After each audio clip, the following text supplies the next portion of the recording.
A 40-hour armed standoff between police and a man in Melbourne ended peacefully today. The siege began on Wednesday evening when the man, armed with a shotgun and a high-powered rifle, had an argument with his wife, then refused police appeals to leave the house. That night, he allegedly fired at least a dozen shots, but no one was hurt. The 38-year-old man has been charged and will face court on Monday. The Sydney Olympics has been touted as a potential bonanza for the whole of Australia. And according to a new survey, it could come true. While the financial crisis to our north has cut tourism from Asia, it seems Americans are keen to catch the games. Meanwhile, more details of ticketing plans have been released.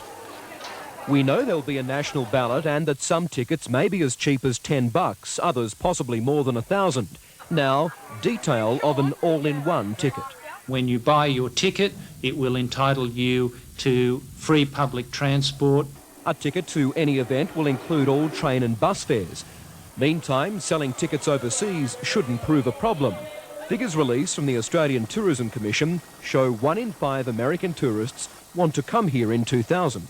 A lot of Americans are definitely interested in coming to Australia for the Olympics and leading up to the Olympics and after the Olympics. And for the 5th consecutive year, Australia has been voted the #1 destination for US tourists. But distance remains the hurdle. It's not as far as you think. Michael Usher for Nightline. The Irish, North and South, are tonight voting on the peace accord that will hopefully bring an end to decades of bloodshed in Ulster. If it's passed, the accord would see the development of cross-border authorities to handle many areas of government. In return, it waters down the South's long-held constitutional claim to Northern Ireland. This morning, there has been an unprecedented rush to the polls. One electoral officer called it quite extraordinary. The overall turnout could be over 80%. The political leaders were among the first to vote. The impression I have in here is that polling is fairly brisk. Morning, everyone. Ian Paisley believes it is the most critical poll in nearly 30 years. Oh, it's a very historic day. One of the most historic days that Ulster has ever experienced. The parties in the Irish Republic are also hoping for a big turnout. President Mary McAleese voted early at a school near her official residence.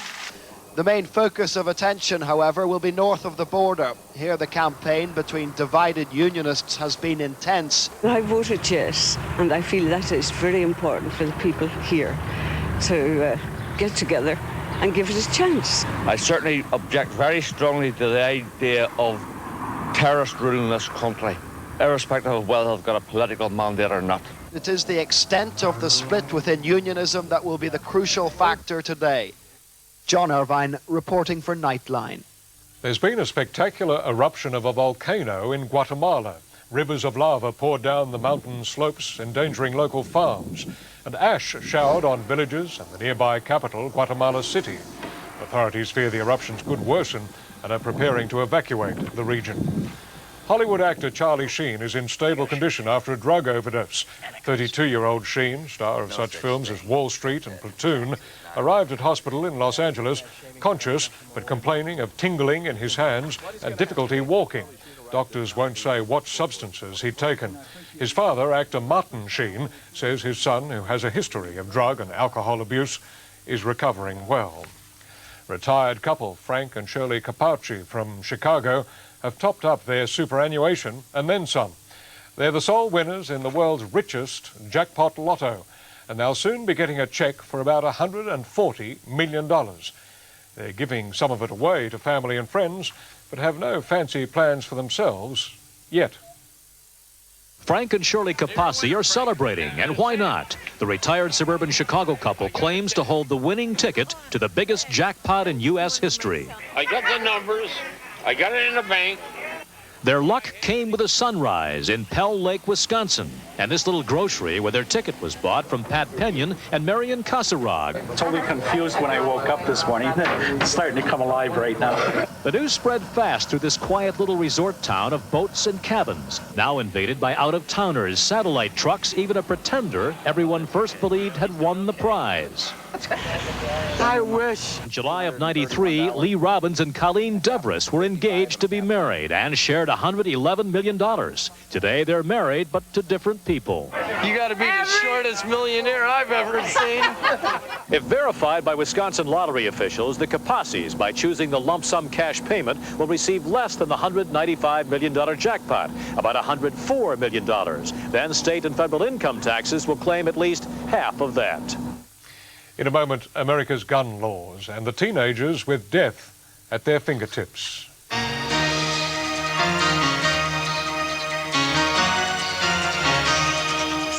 The United States is once again coping with the shocking reality of its gun culture, a reality that sadly comes as no shock at all.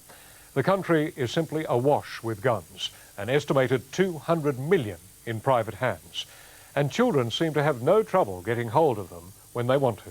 In fact, for many children, gunplay is all a big game.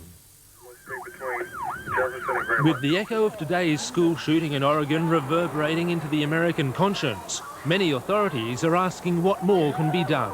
Some schools have metal detectors, others have police dogs, and although 6,000 guns were taken from students last year, security has its limits. Schools were not built for that kind of security, so the numbers of windows, doors, and other means of getting weapons in are plentiful. We have trouble keeping weapons out of prisons, much less out of schools. What makes it even harder for gun control is a society that promotes gunplay like no other. And one of the fastest growing gun sports is practical shooting. The aim is to hit targets in the chest, and at this California shooting range, this competitor was just 8 years old. You're going to have to put another round in the gun. One of the two boys accused of the Arkansas school murders, Andrew Golden, was a graduate of practical shooting, and the experience showed. Most of the 5 dead were hit square in the chest. Critics say practical shooting is no sport, but practice for urban warfare, the type of training that police undergo. What they're doing with children is they're teaching them that shooting at human shapes and so forth is okay. And not only is it okay, it's good. But other shooters defend their sport, saying children need to know the truth about firearms. They develop a little bit of a fear about guns because they think it's not really the social thing to do. Get out here and learn to shoot a rifle or a pistol or a shotgun and enjoy it. It's just as much fun as soccer or some of these other things kids could get into. And the access young people have to guns in America is extraordinary. Because they have to be 21 to buy a pistol, these teenagers at Don's gun store in Indianapolis can only shop for rifles. I can sell you this, you 18, I can sell you that. Yeah, I can sell you that, 18. And like many young Americans, they know their weapons. Popular culture has seen to that. Where'd you see them hold it that way? This way. That's it. You see them in the movies? On TV, yeah. On TV, right? Movies where the heroes pack a weapon have made guns a fashion accessory. And retailers know that if Tommy Lee Jones in US Marshals is carrying a Glock pistol, that's what the young buyers want. But I'm not a cop. A gun dealer's not a cop. If I were to grab them up, they could sue me. I'm not in the police. But it's pretty obvious that those are really young guys. And I'm going to tell you something. The young guys are the dangerous guys. Thanks for the business. Yeah. With actual gun sales in America declining, experts say a worrying trend is that guns are being increasingly marketed towards young people. There is an absolute urgency among gun manufacturers to reach out, sell guns to kids, and recruit them into the gun culture because they realize if they don't do that, they don't have a future. Many gun magazines now feature ads of kids with weapons, but more Americans are realizing that although children can be encouraged to shoot for the thrill, they're also learning how to shoot to kill. Raymond Dale for Nightline. And still to come on Nightline, the finance and weather, and in sport tonight's Rugby League State of Origin. And the Australians on target at the Hockey World Cup.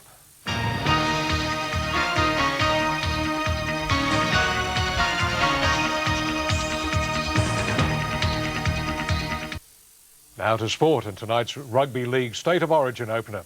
The match is being replayed on some network stations right after Nightline, so if you don't want to know the result, we suggest you dash from the room for a couple of minutes. The United game brought a return to the thrilling Origin clashes of old. It was a bruising affair from start to finish, with the lead seesawing throughout the match. In the end, though, the Maroons snatched victory at the death, the Blues scoring 5 tries to 4. Mark Barlin with the details. Here they are. With the united competition, the state of origin had the look of the good old days. Certainly there was nothing new about the first points, Langer's familiar brother for Kevin Walters. It's Walton! Renoff thought he'd stretched the lead 5 minutes later. Play called back for interference. This player deviated his court, took him out of the play. No doubt about the Blues' reply. A well-executed set play had Wishart unmarked and over in the corner. Wishart is over! The game was at lightning pace already, but Daly and Brasher combined to make everyone else look slow. The defence hanging off just too long. He's gonna go there, and he puts it down! Daly made the incredible look simple for the Blues' third of the half. Andrew Johns adding a field goal for a 7-point lead at the break. It looks okay! Queensland Kicks reversed the pressure early in the second term and the Blues cracked. First, McDougall. Oh, McDougall failed to clean up! Then Daly's hands deserted him. Again, Daly makes a mistake, Langer scores! That put Queensland back in front, but not for long. Fittler steamrolling his way over. It's another try for New South Wales! The Blues then scored what looked to be the match winner, swinging the ball through the hands to find Menzies open. He's in to score! 5 down and a minute to go. Queensland kicked and regathered out of its own quarter to mount one last attack, and another legendary Origin finish was born. Well, what a game of rugby league! Lockyer converted for the win. The blokes, they never give up, and that's what happens if you play for 80 minutes. Mark Barlin for Nightline. Former Australian cricket captain Greg Chappell is coming back to the game as manager of the South Australian team. Chappell will work at all levels, trying to lift a dispirited team from the bottom. I'm more interested in talking about the future than the past. I'm very comfortable with the amount of talent that's here. Chappell says he wants the Redbacks to adopt the more positive style of past South Australian teams. Australia has bolted from the blocks at the Hockey World Cup in the Netherlands. The Kookaburras trounced Poland 8-0 in the opening match. Baden Shoppy and Jay Stacey scoring 2 goals apiece. At times it was a cakewalk as Australia toyed with the Polish defence. Smith does though and scores for Australia. The Kookaburras took the upper hand early and the Poles wilted under pressure. Goals flowed and Australia was rarely extended. Can he find Choppy? He does! The 8-0 victory put the Kookaburras on top of their group. And there's Lewis and he scores! Fine-tuning for Sunday's Formula One race at Monaco, where Michael Schumacher is aiming for his 4th win in 5 years. The German has left the Ferrari mechanics with extra work, while Jacques Villeneuve's Red Williams needs bodywork after this incident. Championship leader Mika Hakkinen was fastest in the practice session. Ken Sutcliffe for Nightline.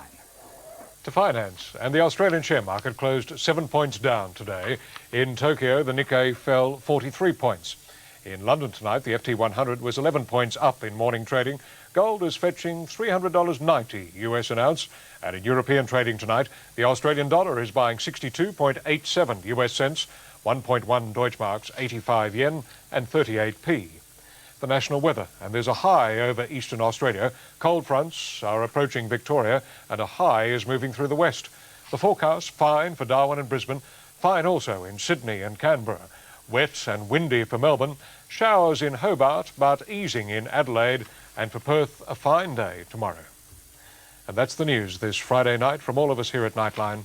Have a great weekend. Good night.